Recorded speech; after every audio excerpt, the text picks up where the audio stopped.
Saya kira diberi kesempatan kepada kakak kalau Imam Malik. Kakak 5 hari. Kakak 5 hari. Ada 5 hari dalam imamat sudah dimandatkan sejak kemarin dulu untuk khotbah dan lain-lainnya. Khotbah dari pagi. Saya sudah dapat pujian dari teman kelas. Jadi terima kasih juga teman kelas sudah beri kesempatan pertama ini untuk saya. Para saudari, terima kasih para nobis, para pater, bruder yang saya kasihi. Jarang saya merayakan pesta imam, kecuali bisa syukur pada awal dan pesta akhirat. Karena malam ini ada sedikit kejutan, tapi yang menjadi animator mengapa ini terjadi adalah pada teman ini. Akhirnya semua terjadi seperti ini. Baik juga disyukuri sesuatu dengan cara kita. Saya ucapkan banyak terima kasih. Memang saya dihabiskan di ND, di halaman katedral ND, dan menjadi imam pada pukul 16.30 pada saat penumpangan tangan ke posko dengan ucapan dan sejak itu berziarah terus-menerus, gembira karena pilihan. Jadi saya sudah mulai merasa ada seperti energi yang masuk waktu kehabisan diakon pada 6 November 1989. Saya rasa seperti ada kesejukan yang masuk dari atas ke bawah, dan saya agak sedikit kaget pada waktu itu.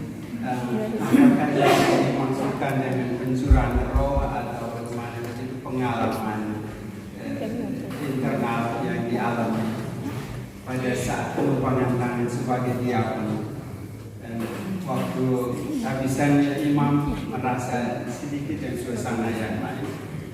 Hal yang membuat bertahan ya, kalau pilihan sudah dijatuhkan,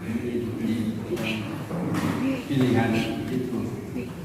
Dan banyak sekali hal yang menggembirakan.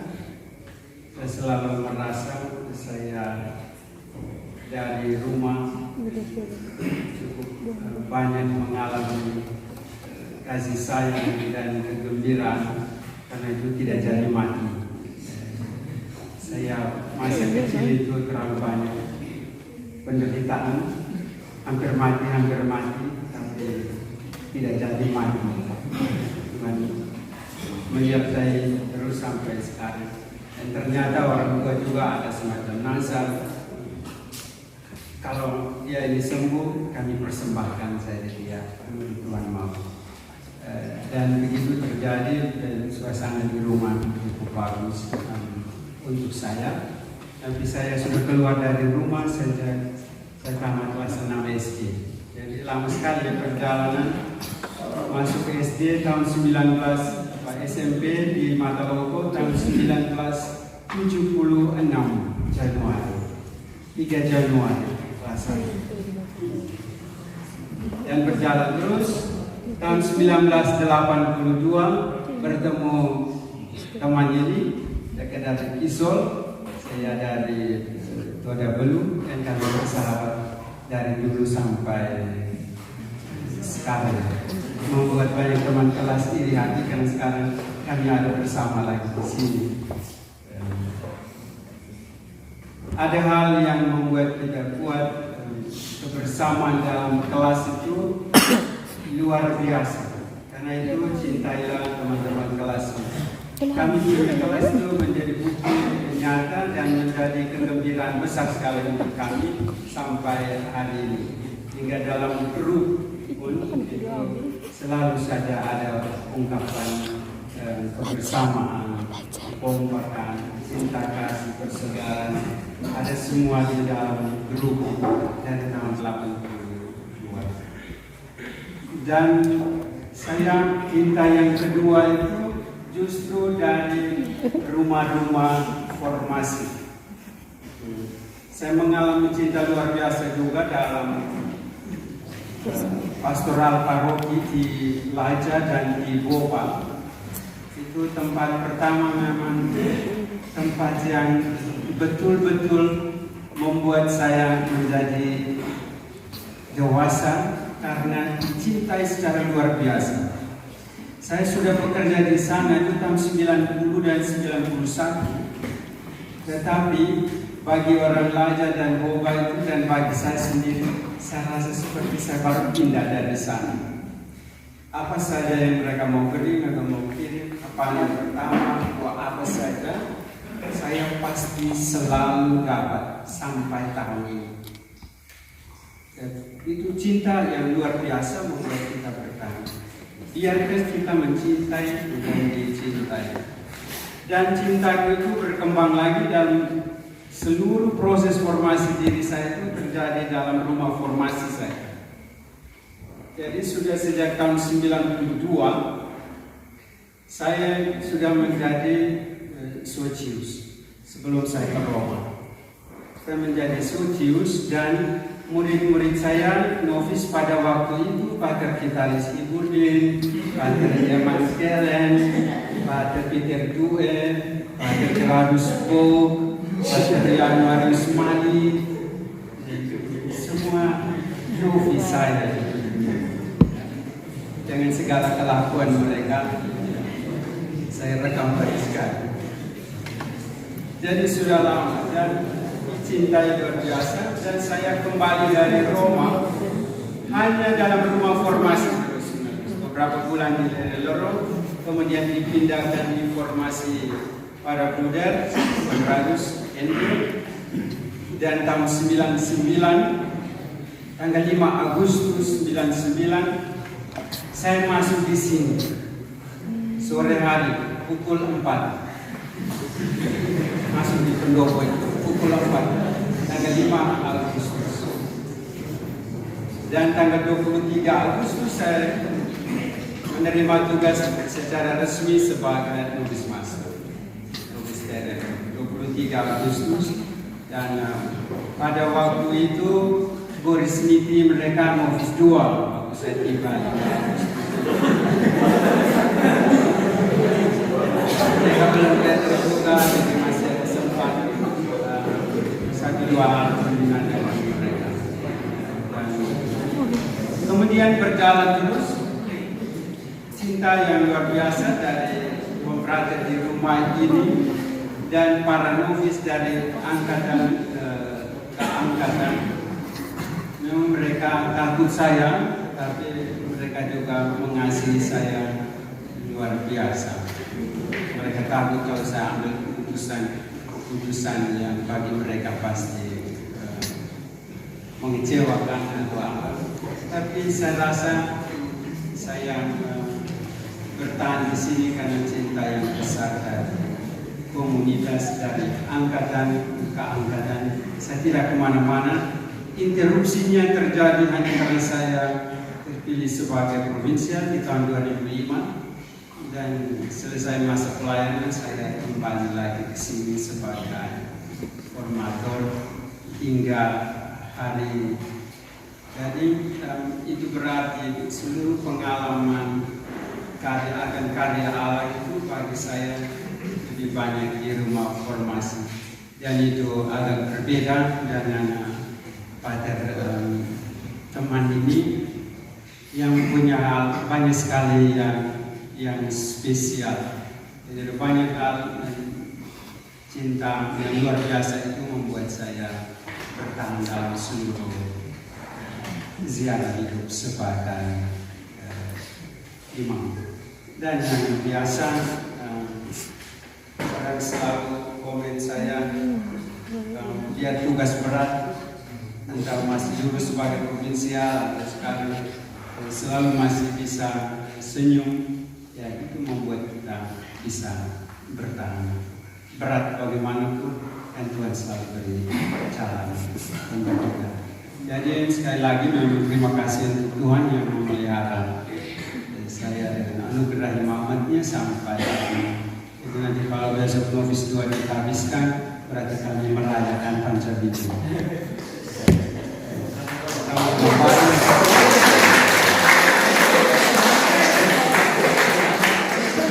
Sekali lagi terima kasih untuk komunitas yang mencintai saya sampai hari ini. Terima kasih secara khusus pada Patres, Buddha dan sudah mencintai saya, para karyawan-karyawati. Terima kasih banyak. Dan memang saya punya tugas terakhir itu saya ada bersama Bruder Tommy, ya, satu-satunya probanis Bruder di Indonesia Timor Leste. Saya dapat tugas mulia, ya, bimbing satu orang. Ini juga saya punya novis.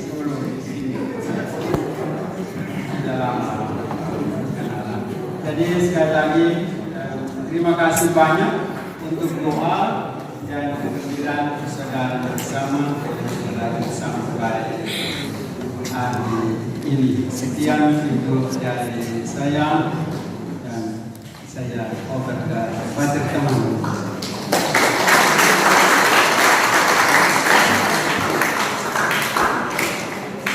Terima kasih untuk Pater teman. Sudah membagi pengalamannya. Mas di balik pengalaman ini ada pesan-pesan juga untuk yang lain. Sekarang giliran saya. Saya ditabiskan. Selamat malam semua.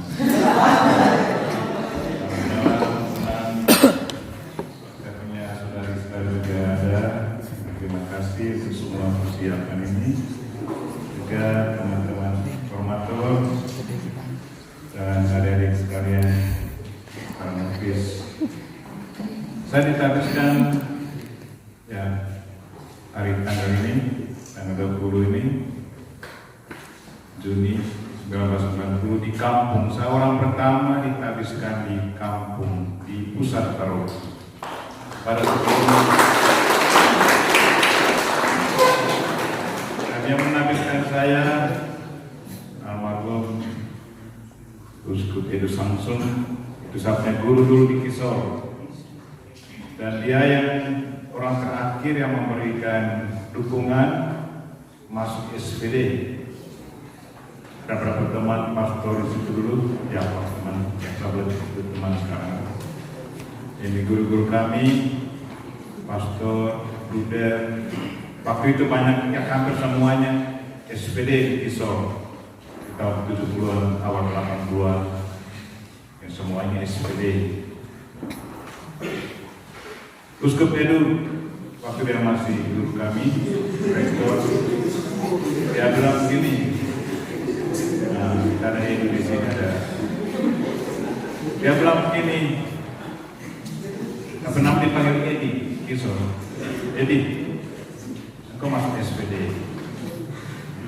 Angkatan kamu nanti kalau kamu ditabiskan, kebanyakan dari kamu nanti kerja di luar negeri. Ya sekarang untuk SPD tingkat dunia kebanyakan angkatan kamu itu nanti di luar negeri, kurang dari negara-negara lain.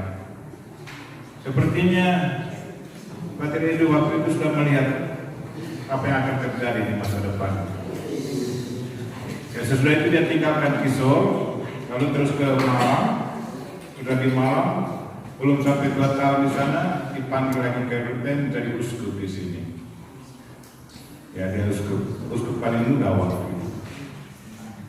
Belum sampai umur 40 dia sudah jadi uskup. Dan dia yang menabiskan saya di Tentang. Banyak SPD dari paroki kami waktu itu. Pater Alex Gandu, kami punya Profek di Delaro, kemudian Pater Bernard Debabu, dulu pernah di sini, Marcel Ago,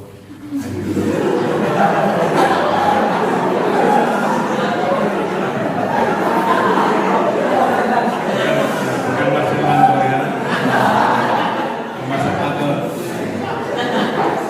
Kemudian banyak ke Fransiskan, termasuk Emeritus Mika Antur, juga dari paroki Tentang. Kemudian banyak teman Fransiskan, pastor Fransiskan.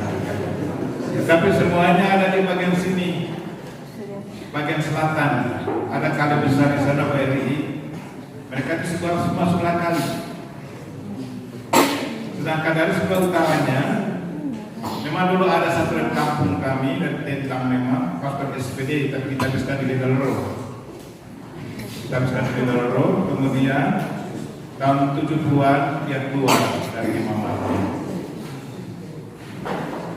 Dan saya sesudah lihat SPD yang pertama dari bagian utara. Saya ditabiskan di sana. Sesudah ditabiskan langsung ke Australia. Ke Australia, ke Sydney, belajar bahasa Inggris karena Papua New Guinea daerah misi saya, asal resminya Inggris. Jadi dua jajahan Inggris pertamanya, kemudian diminta Australia untuk menjaga. Dan saya di Australia selama 6 bulan belajar bahasa Inggris di Sydney. Ada kesempatan libur, usia ke Melbourne, usia ke Canberra, ke Brisbane, ya kita jalan-jalan ke sana. Sudah 6 bulan di Australia, di Sydney, ke Papua New Guinea.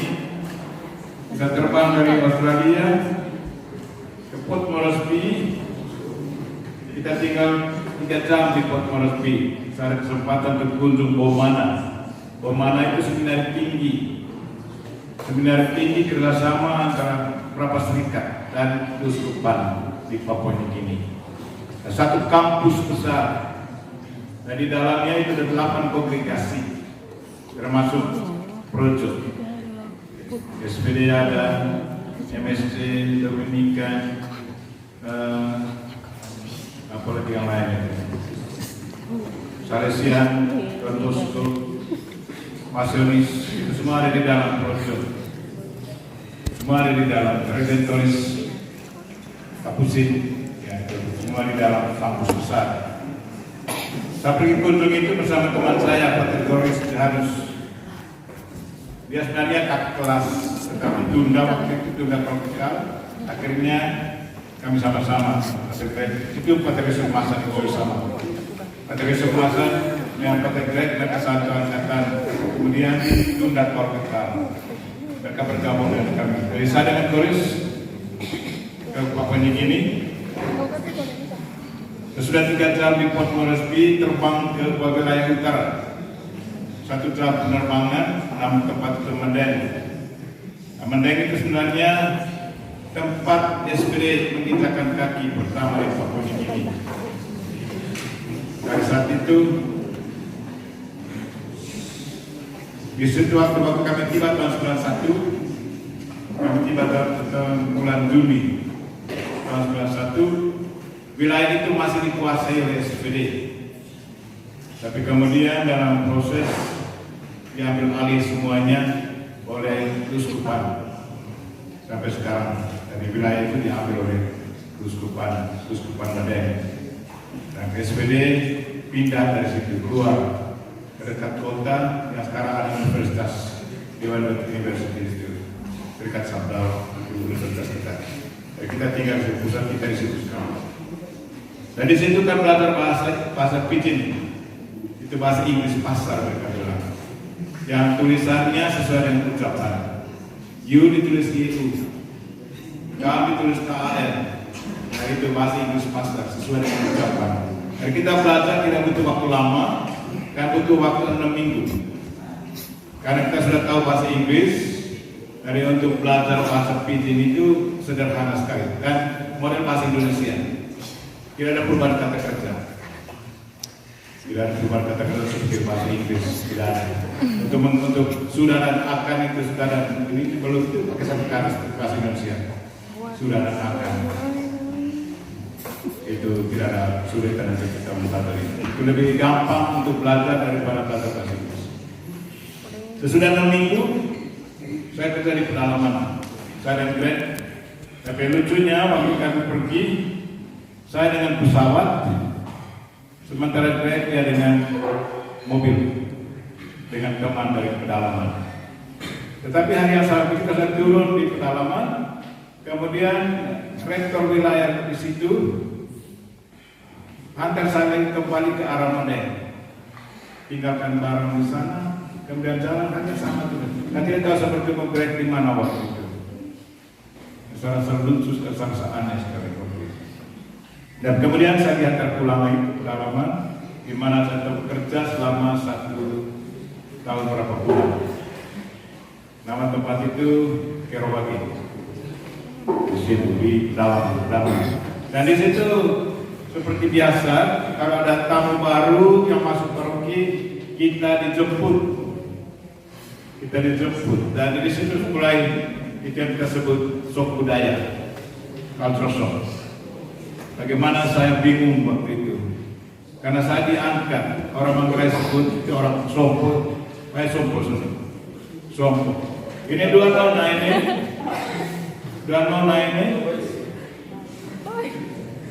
semua di situ. Saya dengan pastor paroki, masuk ke paroki, kemudian mereka datang. Dua nona lari dari depan mengarah ke saya. Mereka maju lari dan semua permisi, semuanya dalam keadaan tidak pakai pakaian lagi ya. Mereka datang saat dan semua buka sudah dengan itu lumpur. Mereka kan biasanya dari lumpur langsung di badan. Dari situ saya mulai shock karena saya dihantar dalam keadaan begitu. Saya mau tutup mata juga salah, buka mata juga salah. Itu shock budaya. Kita kaget tidak dipersiapkan.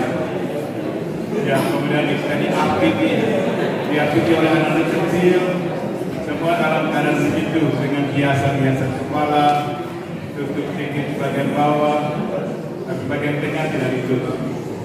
Dari shock budaya itu saya waktu. Tetapi lama-lama dia sudah terbiasa.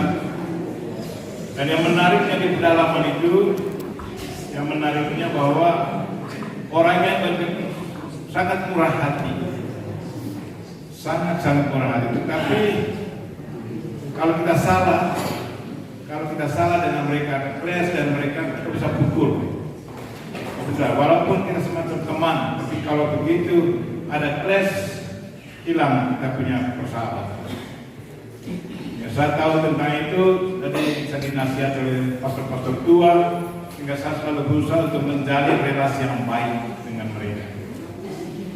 Dan pada awalnya, di hari-hari awal itu, mereka tahu bahwa saya dari Indonesia. Dan langsung mereka katakan, kok musuh kita datang kerja di sini? Mereka menganggap bahwa Indonesia adalah musuh Papua New Guinea. Itu kuat sekali dalam pemikiran mereka. Mengapa itu terjadi? Itu karena dipengaruhi oleh orang Australia dan Papua New Guinea itu kerjasama. Mereka semacamnya adik kakak. Australia apapun yang terjadi, Papua New Guinea mereka selalu orang pertama. Tetapi rupanya Australia selalu takut dengan Indonesia. Sehingga diberi macam doktrin-doktrin yang hanya mencuci otak macam itu. Ya, padahal kita ini wilayah Indonesia ini bagian timurnya, mulai dari Timor, Sumba, Flores itu ke timur sana, kita semua orang Melanesia. Dan Papua New Guinea, Pasifik itu kebanyakan Melanesia. Jadi kita sebenarnya dari segi budaya sama. Ya, NTT, Maluku itu ke sana, bagian timur itu sudah Melanesia. Tetapi saya sudah dijelaskan, lalu mereka mengerti, kemudian mereka melihat bagaimana kita punya gerak-gerik. Duduk makan bersama mereka, tidur di mereka punya rumah, cerita. Lalu mereka bilang, kok kamu seperti kami? Lalu saya kata, kita kan sama, kita orang Melanesia. Sesudah mereka dengar itu semua, jadinya apa? Dan ditanya tadi, apa menjadi kekuatan macam ya? Saya selalu katakan bahwa saya berterima kasih kepada Tuhan, kepada Serikat, karena saya ditempatkan di Papua Nugini untuk penempatan pertama. Dan di sana, seperti yang saya sudah jelaskan banyak kali memberikannya tentang pengalaman di Papua Nugini, di sana saya betul mengalami Tuhan yang hidup. Mengalami Tuhan yang hidup lewat pengalaman-pengalaman yang menakutkan. Kita selalu katakan tiada hari tanpa ketakutan, tiada hari tanpa kecemasan. Karena apa? Di saat kita keluar, kita tahu nanti kita bertemu siapa di jalan. Karena kadang siang hari ya kita bertemu perampok, atau sementara kita belanja di toko, kita keluar lihat mobil, nah mobil kita sudah menganga, tidak ada bannya, tidak ada kaca spionnya, kita ada windscreennya lagi, sudah diambil. Atau kita simpan barang di dalam mobil, kita datang, mobil sudah menganga, barang sudah tidak ada. Terjadi satu kali saya ke kantor pos, saya simpan mobil di tempat parkir, hanya 3 menit saya lari cepat ke situ, ke pulang, bagian mobil menganga, terangkat ke atas di bagian belakang, pintu belakang. Saya lihat itu, saya ke sana nonton. Bagaimana mereka buka? Saya sudah lihat ternyata mereka sudah cedol satu kaca kecil di dekat pintu bagian belakang. Mereka sudah tampuk ini, kemudian masuk ke tangan, buka dia punya ini, ambil barang yang ada di dalam. Semacam itu, dan tiada hari tanpa kecemasan. Karena pengalaman macam itu, dari pengalaman itu selalu kita bawa dalam doa. Kita selalu bawa dalam doa. Jadi saya selalu katakan bahwa doa itu merupakan kekuatan, itu sumber kekuatan kita, dan membuat kita tenang, membuat kita damai. Kalau kita betul-betul doa, itu nanti muncul ketenangan dalam batin. Sehingga untuk mengerti damai sejahtera, saya alami di Papua Nugini, saya alami damai sejahtera itu apa artinya. Waktu Yesus memberikan sapaan kepada murid-muridnya di dalam ruang tertutup itu, damai sejahtera bagi. Saya betul mengerti apa artinya. Karena kita selalu hidup di dalam kecemasan, ketakutan, dan kita minta Tuhan memberikan kekuatan dan benar. Dan saya sangat bersyukur karena penempatan saya dulu pertama ke Papua Nugini. Dan sejak tahun 92 saya sudah mulai mengalami pengalaman pertama yang saya pernah cerita itu 2 kali dalam satu perjalanan. Bagaimana saya ditodong di atas jembatan jam 11 siang, dilucuti semua pakaian saya ditelanjang, barang-barang semua diangkut. Tetapi di saat itu juga saya mengalami mujizat Tuhan, seperti yang saya pernah ceritakan. Kemudian ada kemampuan untuk memaafkan mereka dengan tulus. Kemudian waktu saya berdoa menyembunyikan apa yang bukan milik saya, memang betul. Saya berdoa karena saya bawa uang cukup banyak, simpan di bawah tempat duduk, di dalam satu bilung kecil, pundi kecil. Sebab saya berdoa, Tuhan tolong butakan mata. Satu orang tarik saya keluar, dia lompat masuk, saya dalam keadaan telanjang. Saya berdoa, Tuhan tolong butakan matanya. Dia ke dalam, bongkar semua barang-barang di dalam. Di bawah tempat duduk itu dia keluar semua dom apa semua di bawah, tapi pundi kecil itu ada di sini, kok tidak kelihatan. Dia keluar, suruh saya pulang. Kemudian yang kedua, setelah 30 menit sebelum saya masuk paroki, saya bertemu lagi dengan kelompok yang kedua itu, dan itu lebih ngeri karena mereka tolong saya di jalan panjang. Mereka lari dari Bukit Belak turun dengan topeng, sudah siapkan balok besar di pinggir jalan dengan senjata, masing-masing dengan senjata, pasang balok itu. Kemudian mereka berdiri di samping balok itu dengan senjata dalam jarak 10 meter. Saya tidak bisa mundur karena curang, atau mau maju atau serah diri. Kalau maju, ini di depan ini 4 orang berdiri. Kalau mundur, mau serah diri juga tidak ada hal lain yang saya berikan kecuali uang yang ada itu. Kalau saya berdoa lagi di situ. Karena Tuhan, kalau memang Engkau membutuhkan saya, tolong bantu saya saat ini juga. Saya tutup mata, masukkan derek, masuk gigi 2, saya injak gas habis. Kepala saya pasang setir. Saya tidak lihat itu 4 orang di depan itu. Dan mobil Suzuki saya dan lari naik ke gerbang. Waktu saya sampai di rumah, saya bingung-bingung kok bisa berhasil ya. Bagaimana saya bisa lihat jalan? Bagaimana mobil saya bisa berjalan mulus di Bukit Belah? Dan 4 orang itu saya cerita mereka bagaimana sesudahnya itu. Bagaimana mobil saya bisa naik lewat balok besar.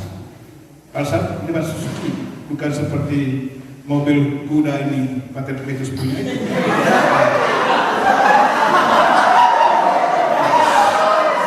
Ya. Pater Kletus punya kuda itu kuat sekali itu. Kalau Suzuki Maruti itu terlalu ringan ya. Ringan dan tidak kuat, tapi berhasil. Itu saya bingung-bingung, dan disitulah saya punya itu yang disebut itu turning point. Bagaimana saya punya kebenaran Tuhan sekarang baru saya tahu bahwa engkau betul hidup, engkau konkret.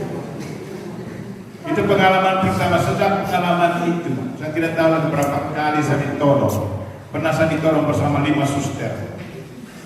5 suster saya laki-laki.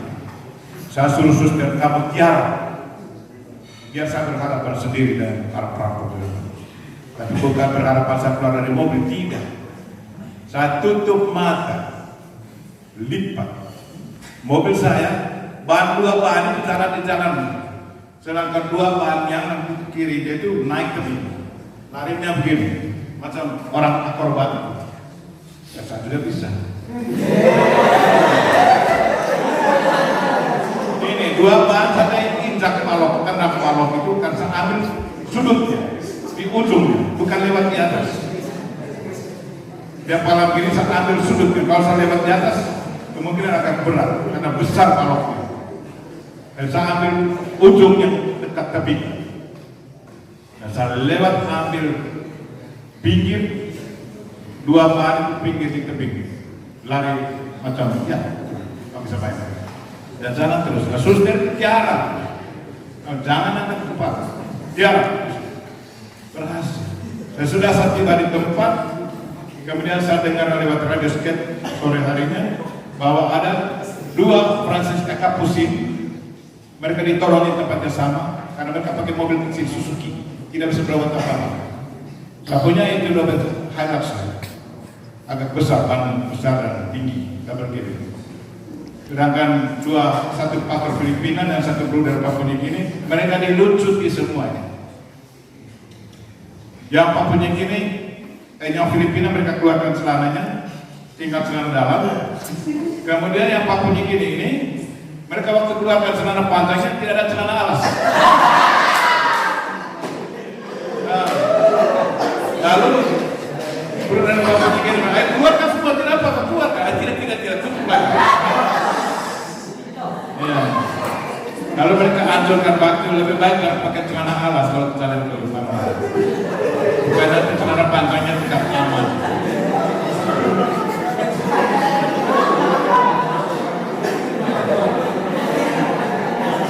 Oke. Itu masalah sosial. Mengapa itu semua terjadi? Itu karena memang kebanyakan karena soal masalah ya ada jenjang gitu. Jenjang antara miskin dan kaya. Kita misionaris selalu dianggap kaya dan punya uang. Itu konsep mereka, misionaris itu punya uang.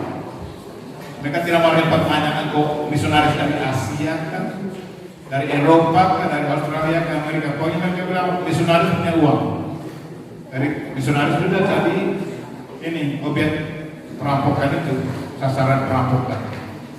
Suster, bruder, uskup itu tidak mau pusing banyak sama uskup. Berapa uskup kita yang ditolong, kacau. Ya. Dan di sana itu mereka hidupkan marijuana. Yang marijuana itu candu itu ada serbukan-serbukannya, itu diambil, itu kisah, itu nanti mereka sudah jelas lagi. dan kemiskinan, banyak sekali itu pemerkosaan. Memang mayoritas agama di sana penganutnya Katolik, tetapi kita boleh katakan waktu itu, sekarang kita ada perubahan. Itu Katoliknya semacam baju pakaian disaca butuh sama pakai, kalau dia tidak perlu. Jadi agama juga begitu. Satu kali sebentar sama itu mau buat misa, ada pengakuan sebelumnya, kemudian sementara kita misa, tiba-tiba ada dengar dentuman.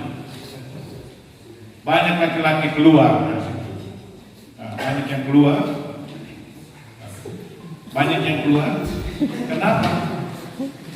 Karena ada perang suku. Sudah. Keluar semua laki-laki, sedangkan wanitanya di dalam gereja. Oke, dari Papua New Guinea saya pindah ke Filipina. Saya ke Filipina sebenarnya bukan untuk dari apa-apa di sana. Hanya mau belajar penyegaran. Waktu mau selesai, tiba-tiba dapat penuming baru. Provinsi uskup pertama, Oke Freddy nanti pulang dari Filipina akan menjadi cakapelan di universitas di Papua New Guinea di pedalaman Goroka. Saya terima tawaran itu. Kemudian provinsi yang Oke Freddy kami sudah putuskan untuk pilih dari profek di bawah mana atau dari magister novisiat di Filipina untuk orang Papua New Guinea. Saya kaget. Saya sama sekali tidak membayangkan bahwa saya diminta untuk kerja di formasi. Kalau teman saya dari dulu jadi formasi. Waktu seminari saya sudah formasi, ya. Kepala kami di ketua umum kami di novis, kemudian di studio dia ketua umum. Saya gini saya bola kaki boleh. Tapi yang lainnya itu maaf. Itu. Tetapi mereka berjuang terus ya akhirnya keserah diri. Dan saya juga bertahan di Filipina. Kenapa?